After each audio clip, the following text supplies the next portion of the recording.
Saya Pastor John Rufinus Saragi, OFM Kapusin, sebagai pastor paroki di Paroki Santo Antonius dari Padua, Hayamuruk, Medan.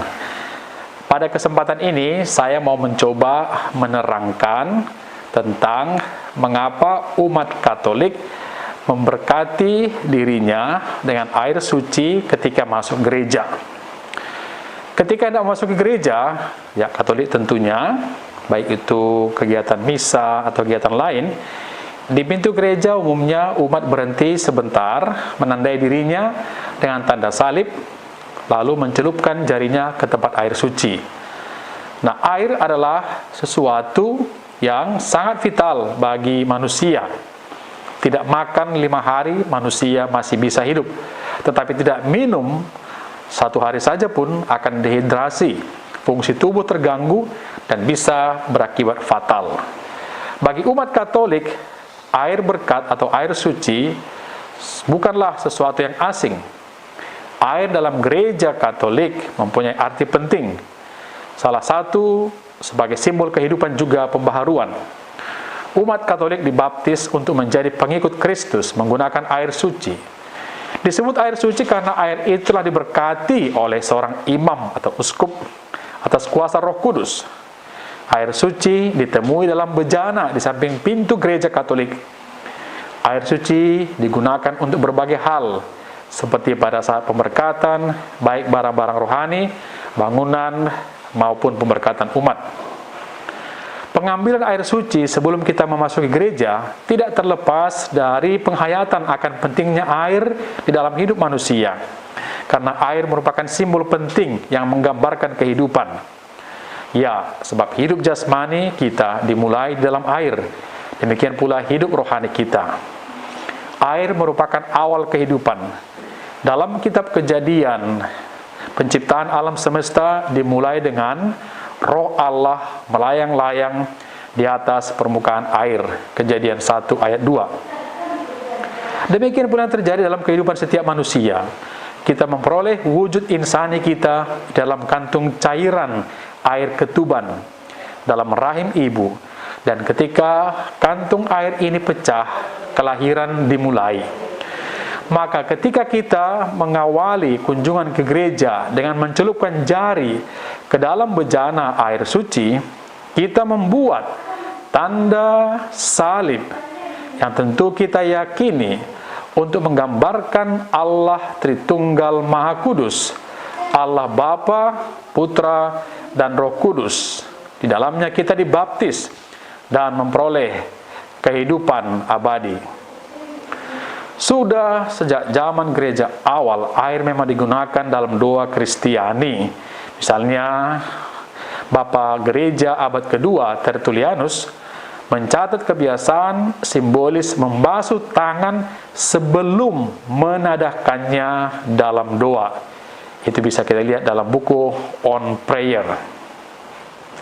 Penggunaan air di pintu masuk gereja, sekali lagi, bukan sekedar sebagai tempat membasuh tangan saja, tetapi lebih kepada makna simbolis akan kehidupan itu sendiri, penyucian atau pertobatan dan kelahiran kembali.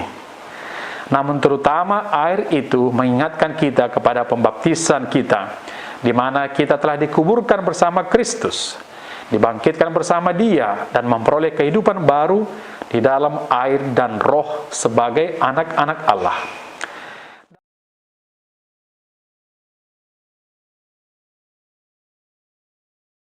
Peranan penting dalam kehidupan gereja, dikatakan demikian, KGK nomor 694. Dalam upacara pembaptisan, air adalah lambang tindakan Roh Kudus. Karena sesudah menyerukan Roh Kudus, air menjadi tanda sakramental yang berdaya guna bagi kelahiran kembali.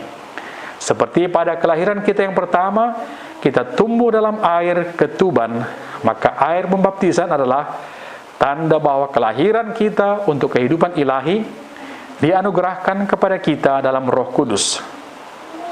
Dibaptis dalam satu roh, kita juga diberi minum dari satu roh. Jadi roh dalam pribadinya adalah air yang menghidupkan, yang mengalir dari Kristus, yang disalibkan dan yang memberi kita kehidupan abadi. Selain mengingat kembali sengsara Kristus dan menyatakan iman kita dalam Tritunggal Maha Kudus, kita sebagai umat Katolik memberkati diri kita sendiri dengan air suci, terutama sebagai pengingat akan sakramen baptis yang telah kita terima. Himpunan umat Allah dimulai dalam pembaptisan. Sekali lagi, dalam Katekismus Gereja Katolik 1185 dituliskan, gereja harus mempunyai satu tempat untuk perayaan pembaptisan.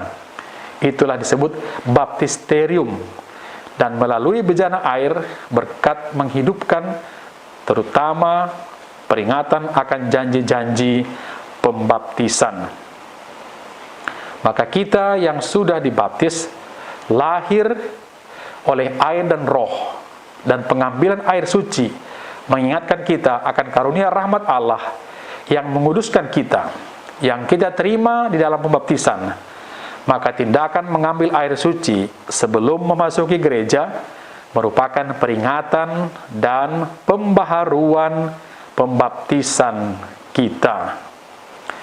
Jika disimpulkan, pengambilan air suci di pintu gereja adalah untuk mengingatkan kita akan makna pembaptisan kita, yaitu pertobatan, pengudusan, kehidupan baru dalam Kristus, dalam kesatuan dengan Allah Bapa dan Roh Kudus, dan partisipasi kita sebagai anak-anak angkat Allah di dalam misi Kristus, dan pengusiran roh-roh jahat. Nah, saudara-saudari, banyak gereja juga memiliki persediaan air suci, sehingga umat dapat mengambil air suci untuk dibawa pulang. Sejumlah keluarga Katolik misalnya menyiapkan wadah air suci kecil pada pintu masuk rumah atau setiap kamar, dan olehnya keluarga diingatkan akan rahmat pembaptisan yang menguduskan dan menyelamatkan. Memang pada mulanya air yang digunakan untuk pembaptisan dan ditempatkan di tempat air suci itu diberkati hanya setahun sekali, yaitu pada Vigili Paskah, dan air itu disimpan untuk digunakan sepanjang tahun itu.